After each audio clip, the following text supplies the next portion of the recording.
starting from the basics, how do we get a mic to a speaker and hear them over the PA?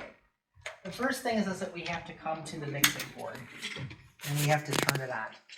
The little trick is this door doesn't open unless There's two things that we have to you do. press this button in here to lift it up. Okay. Yep. The two things that we have to do to make sure that the mixing board is on.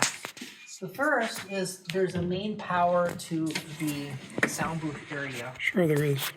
and it's this button right here. Okay. We usually leave it on. Sometimes it gets turned off, but it should be red.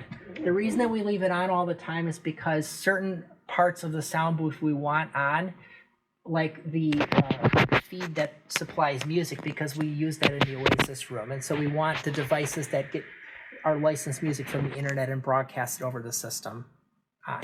So that button should be red. The next thing that happens is the mixing board needs to be on. So we take away the cover, and over here, there's the side, sort of the side groove. You should just follow the side groove kind of all the way to the back.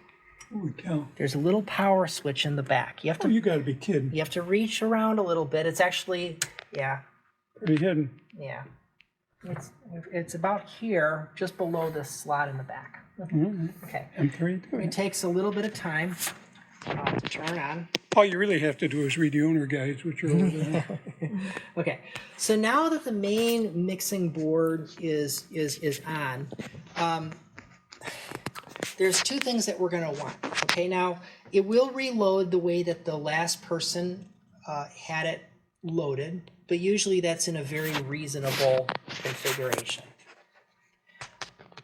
The two things that we're going to want to do once we get the sound microphone set up is come from this set of inputs here, which controls the top. Excuse me a second. I can't get myself. Oh, I hit the wrong button and I wasn't focused. Sorry. Okay, now I'm ready to go again. So these buttons right here control which layer these, what are called faders, are displaying. The top layer is like our musicians, right? These are our vocals in blue, our drums in white, our instruments in purple. But we only have 16 of these to work with, but this board has 32 inputs that it can take from the microphones, and then some in addition to that. To get to the speaker one, I have to take this button and I have to select that layer.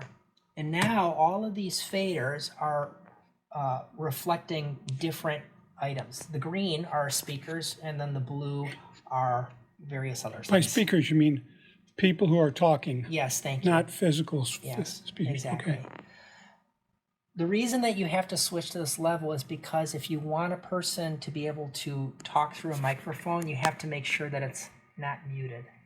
The mute button is what will stop a signal, or will stop the microphones from passing their signals through the board to the output. The main speaker, which is the one who has the headset, is on channel 17. It's on pack 1. I'll show you how to set that up in a second. A handheld microphone is on channel 18. You can read those. Yeah, but I and it's can't. microphone M4. So if we wanted to have microphone M4 work, we're going to have to unmute that. And then we're going to want to make sure that these faders are set at about -5. Where can you? Oh, mine's there's little numbers there. So if they happen to be down there, we want to turn it up. What we're saying is make sure that the signal from the microphone goes through. Don't mute it. And make sure that the input is turned up enough that we're feeding it to this output. Okay. Over here on the far right, we have an output. We have to turn this up. That's like the master volume. This is the master volume. Two things have to happen. If this fader is down and people, or these are muted and people are speaking into here, none of this signal goes through to the output, right? If these are turned up and unmuted, but this is down, signal comes into the board, but it doesn't go through the main speakers. So on the mixing board, we're going to select input 17 through 32 and make sure that the wireless mic headset and one of the wireless mics, M4, are both unmuted and that these are turned up to -5. About. You turn them up more, it'll just be louder, less quiet, but -5 is a good rule of thumb. And then we're going to turn the main fader up to about -5. You can turn it up louder if you want, but you'll find that around -5, the way we have our board set up, is a comfortable value. And that's like your sort of your base setting. If you just go -5 over on the inputs and -5 on the output, it will be a comfortable volume, not too loud, not too quiet. You want it, if it's a rowdy audience, you can turn it up a little. Okay, so now we've configured the board. The next thing we have to do is get the microphones that feed into these inputs. Connected up. Yes.